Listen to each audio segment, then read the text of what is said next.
Hello students, class 8th के chapter 12 factorisation की exercise 12.1 को हमने स्टार्ट किया था। तो अब इसको कंटिन्यू करते हो, नेक्स्ट क्वेश्चंस करते हैं। तो सबसे पहले हमारे पास इसका थर्ड क्वेश्चन है, find the common factors. Next है 28 P square and Q square. तो 14 के आप प्राइम फैक्टर्स बनाइए। 2 7 14, तो आपके पास बनेगा 2 एंड 7, और साथ में आप लिखेंगे P एंड Q। ऐसे 28 के आप बना सकते हैं प्राइम फैक्टर्स, 2 14 एंड 2 7।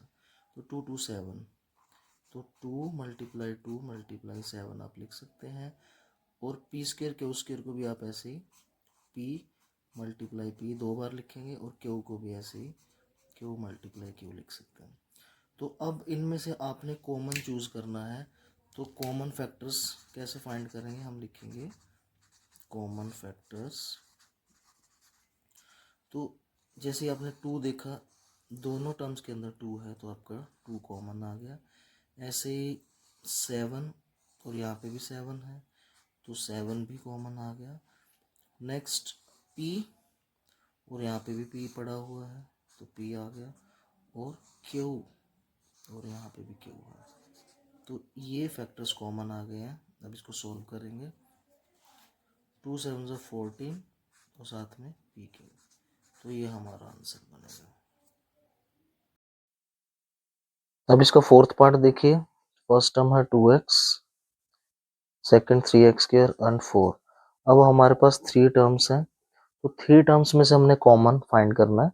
तो 2x को आप लिख सकते हैं 2 मल्टीप्लाइड x, 3x स्क्वायर को आप लिख सकते हैं 3, और x को 2 बार मल्टीप्लाई करेंगे x इंटू एक्स। 4 को ब्रेक कर सकते हैं 2 इंटू 2। तो अब आपने इन तीनों में से कॉमन फाइंड करना है, कॉमन फैक्टर। तो देखो 2 इस टर्म में तो है, लेकिन इसमें नहीं है, इसमें है, तीनों में नहीं है। ऐसे x इन दोनों में तो है, इसमें नहीं है। तो हमारे पास कुछ भी कॉमन नहीं है। तो जब भी कुछ भी कॉमन नहीं होता, तो ऑब्वियसली 1 तो कॉमन होते ही है, तो हम ऐसे केस में कॉमन क्या लेंगे, 1। तो हमारा आंसर बनेगा 1।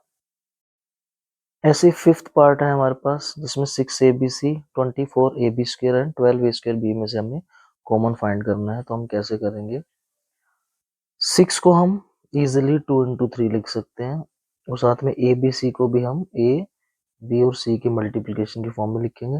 24 के आप प्राइम्स बना सकते हो, प्राइम फैक्टर 2 12 2 6 एंड 2 3। तो हमारे पास जो फैक्टर्स बनेंगे 2 मल्टीप्लाई 2 मल्टीप्लाई 2 मल्टीप्लाई 3, और साथ में आप लिख सकते हैं ए, और बी स्क्वायर को आप 2 बार लिखेंगे बी इंटू बी। ऐसे 12 को इजीली आप 12 के फैक्टर्स फाइंड कर सकते हैं।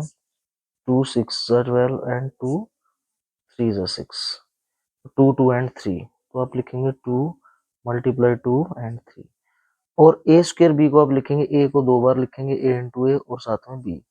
तो अब आप इन दोनों में से कॉमन फाइंड करेंगे। तो कॉमन कैसे फाइंड करेंगे, देखो 2 इस टर्म में भी है, इसमें भी और इसमें भी, तो एक तो हमारे पास कॉमन आ जाएगा 2।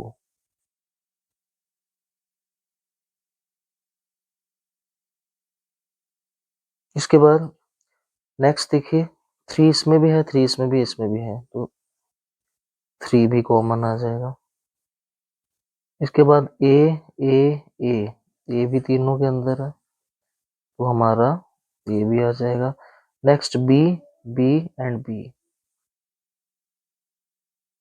तो बी भी कॉमन आ गया। इसके अलावा सी कॉमन नहीं है, तो यही फैक्टर्स बनते हैं, तो इनको मल्टीप्लाई कीजिए, 2 3 6, और साथ में ए बी, तो ये इसका आंसर रहेगा। इसके सिक्स्थ पार्ट में 16x cube minus 4x square and 32x।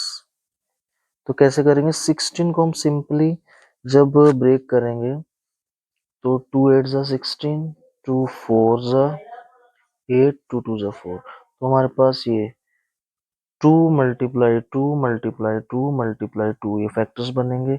और एक्स क्यूब को आप लिख सकते हो x into x into x 3 बार लिख सकते हैं। ऐसे ही -4x² में हमारे पास माइनस तो आएगा ही, और साथ में 4 को हम लिख सकते हैं 2 × 2, और साथ में है x × x। और 32 को ऐसे ब्रेक कर सकते हैं जैसे हमने 16 को किया। 2 16 जा 32, 2 8 जा 16, 2 4 जा 8, 2 2 जा 4।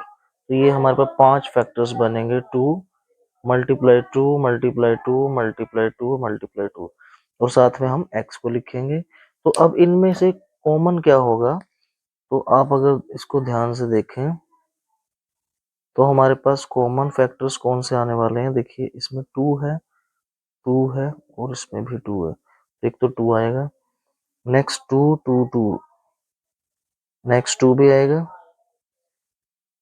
अब इसमें 2 है, इसमें 2 है, लेकिन इसमें नहीं है तो कॉमन नहीं आएगा। नेक्स्ट हम चलेंगे x पे, x इसमें भी है, इसमें भी है और इसमें भी है, तो ये भी x भी आ चुका है। और उसके अलावा अब इसमें x है, इसमें x है, लेकिन इसमें नहीं है, तो इसके अलावा कोई भी कॉमन नहीं आएगा।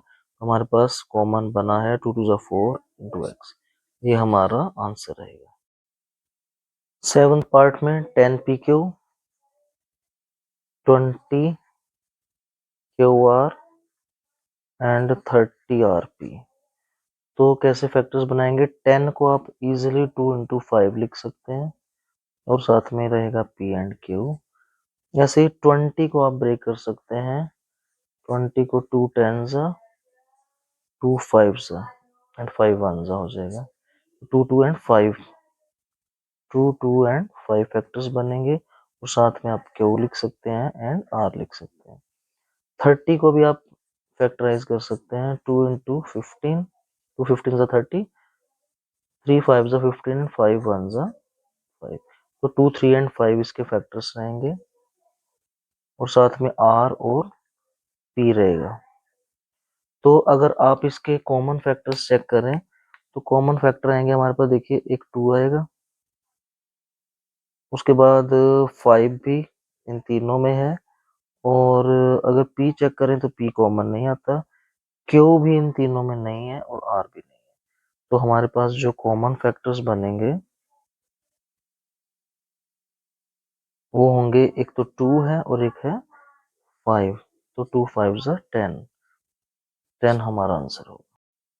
फर्स्ट क्वेश्चन का लास्ट पार्ट है 8th, तो इसमें हमारे पास है 3x² y³ 10x³ y² and 6x² y² and z। तो इसमें कैसे कॉमन फाइंड करेंगे, 3 का तो फैक्टर 3 रहेगा, साथ में x को आप 2 टाइम्स लिख देंगे, और y³ है तो y × y 10 को आप लिखेंगे 2 × 5, और x³ को आप लिखेंगे 3 टाइम्स x × x, और साथ में y² है तो y × y। 6 को इजीली आप लिख सकते हैं 2 × 3, x² को x × x, और y² को y × y, और z को आप सिंगल लिखेंगे। तो अब हमारे पास कॉमन फैक्टर्स जो आएंगे, हम लिखेंगे कॉमन फैक्टर्स। तो कॉमन फैक्टर आप ध्यान से देखिए, 3 तो इसमें इसमें और इसमें नहीं है, छोड़ दो इसको। x पे चलेंगे, x x x, तो x कॉमन आ गया है हमारे पास।